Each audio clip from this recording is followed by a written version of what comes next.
सरकार ने हमारी बात नहीं सुनी।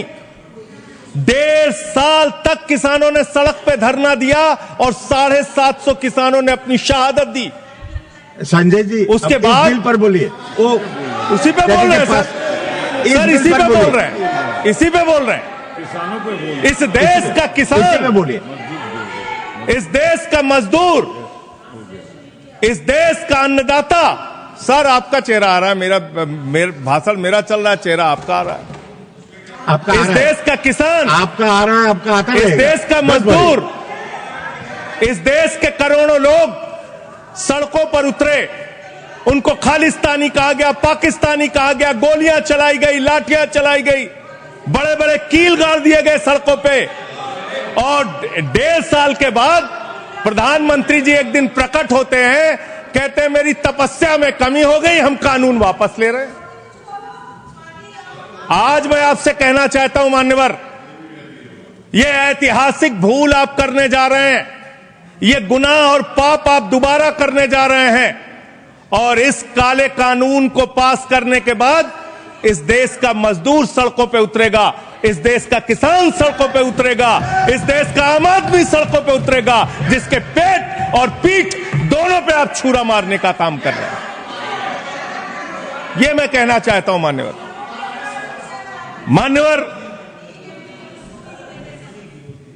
मान्यवर, यह बिल किस मंशा और उद्देश्य के तहत लाया गया है? इस बिल को आपने कह दिया जी राम जी बिल है, जी राम जी बिल है। भगवान श्री राम का नाम लेके कितना गुनाह आप अपना छिपाना चाहते हैं, कितना गुनाह छिपाना चाहते हैं? राष्ट्रपिता महात्मा गांधी से आपको क्या समस्या है मान्यवर? अरे वो राष्ट्रपिता महात्मा गांधी इतने महान है, इतने महान है, इतने महान है कि दुनिया के 80 देशों में उनकी प्रतिमा लगी हुई है मान्यवर, 80 देशों में। और जब G20 का सम्मेलन हुआ, दुनिया के तमाम राष्ट्राध्यक्ष आए, दुनिया के तमाम प्रधानमंत्री और राष्ट्रपति आए, तो भारत के प्रधानमंत्री को मजबूर होकर उसी राजघाट पर महात्मा गांधी के सामने सर झुकाना पड़ा। वो गोलवरकर की समाधि पे नहीं गए, गांधी की समाधि पे गए। वो गोडसे की समाधि पे नहीं गए, गांधी की समाधि पे गए। मान्यवर, राष्ट्रपिता महात्मा गांधी जो राम राज्य की कल्पना करते थे, राष्ट्रपिता महात्मा गांधी जो रघुपति राघव राजा राम का पाठ करते थे, राष्ट्रपिता महात्मा गांधी जो भगवान श्री राम के सच्चे भक्त थे।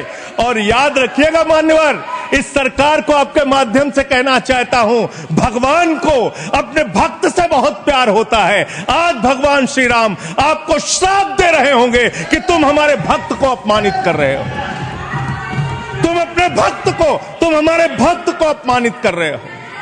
भगवान श्री राम आपको जरूर श्राप दे रहे होंगे मान्यवर।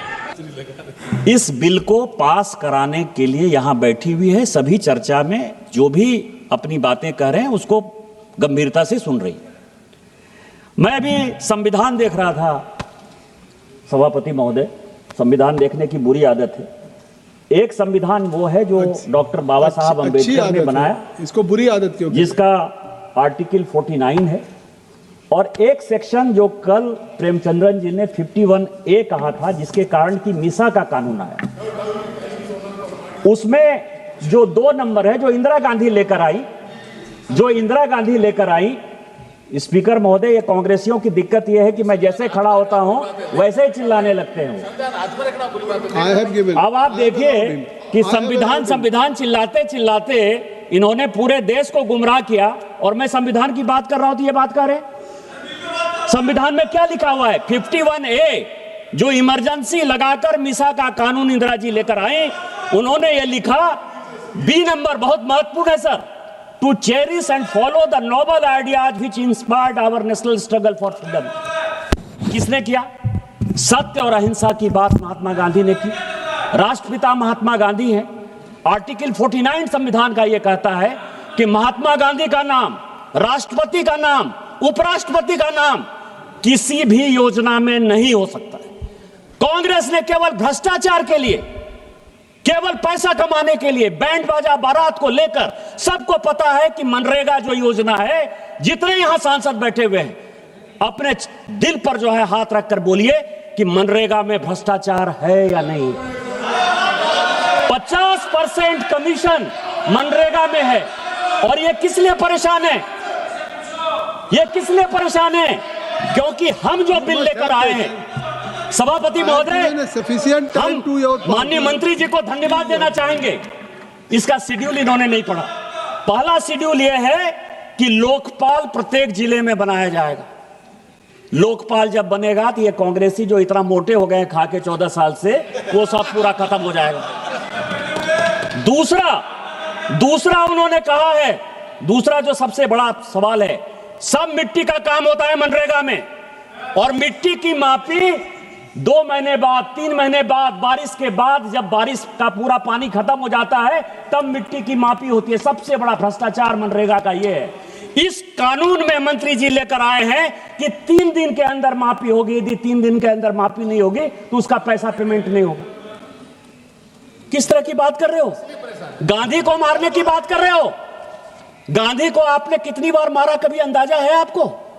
भारत और पाकिस्तान का बंटवारा हो गया, क्या गांधी उस दिन नहीं मरे? तिब्बत आपने जो है चीन को दे दिया, क्या आपने उस दिन गांधी को नहीं मारा? क्या आपने कश्मीर का 2 टुकड़ा कर दिया, क्या उस दिन आपने गांधी को नहीं मारा? हिंदू मैरिज एक्ट बना दिया, क्या उस दिन आपने गांधी को नहीं मारा? गरीबी हटाओ का नारा बना के गरीबों को जो है और गरीब बना दिया, क्या उस दिन गांधी को नहीं मारा? साहबानों के केस में आप मुस्लिम महिलाओं के हक को खत्म कर दिए, क्या उस दिन आपने गांधी को नहीं मारा? क्या गौ हत्या के कारण आपने साधुओं पर यहां गोली चला दी, क्या उस दिन आपने गांधी को नहीं मारा? रोज गांधी को मारते हो। और आज जो है, आज यदि हम भ्रष्टाचार खत्म करने की बात कर रहे हैं तो एक कहावत है सर, मैं 2 मिनट में केवल खत्म करूंगा।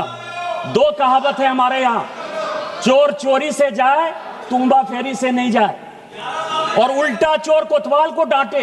ये भ्रष्टाचार करने वाली कांग्रेस, यदि भारतीय जनता पार्टी में मोदी जी के नेतृत्व में यदि शिवराज सिंह चौहान जी ये बिल लेकर आए हैं तो ये भ्रष्टाचार को बढ़ावा देने के लिए कर रहे हैं।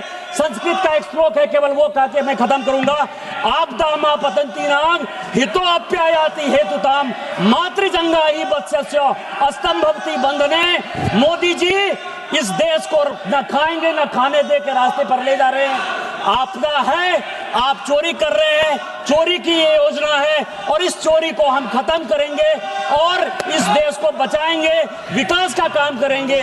इस योजना के लिए हम धन्यवाद देते हैं, इस बिल का हम समर्थन करते हैं। जय हिंद, जय भारत।